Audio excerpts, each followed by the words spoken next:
Olá, turma! Vamos lá para mais uma dica. A dica é sobre discurso direto e discurso indireto. Discurso direto e indireto. O narrador de uma história escolhe como irá contar sua história, sua narração. Então, na sua narração, a forma que ele vai contar, ele decide se os personagens vão falar na história ou se ele vai contar o que os personagens falam.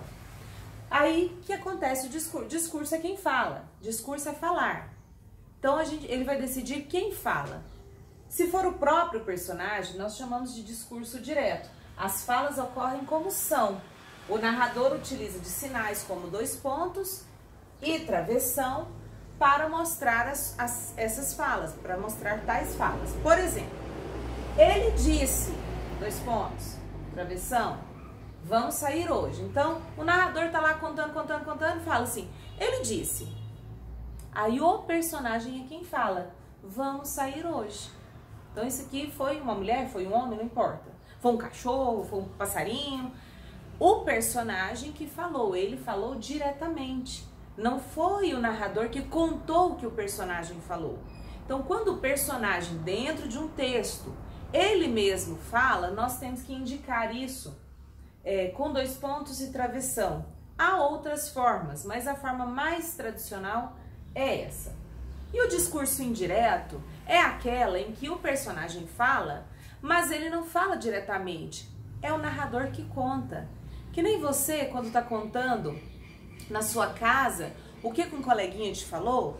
Então, você diz, aí o meu colega disse assim, mãe, assim, assim, assim, aí ele falou tal coisa. Você que tá contando o que o seu colega disse, não é o seu colega que aparece do nada na sua casa e conta, faz a fala, tá? Então isso aqui é o discurso indireto.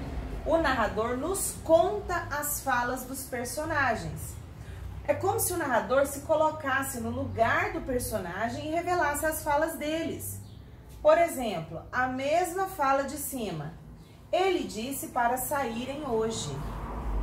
Então veja que no primeiro exemplo, o próprio personagem diz, vamos sair hoje. Na segunda frase, o próprio narrador continua falando, ele disse para saírem hoje. Então essas duas formas de discurso estão presentes no texto e vocês devem, quando forem escrever, decidir como o texto vai acontecer. Se o narrador vai ficar contando o tempo todo, ou se ele vai colocar os personagens para falar, ou se desde o começo até o final os próprios personagens terão fala. Então, isso é o que ocorre. Na atividade proposta aí, em seguida, vocês vão ter que fazer a transformação. Vocês vão pegar a fala do personagem e transformar em um discurso indireto, quando vocês mesmos vão contando tudo.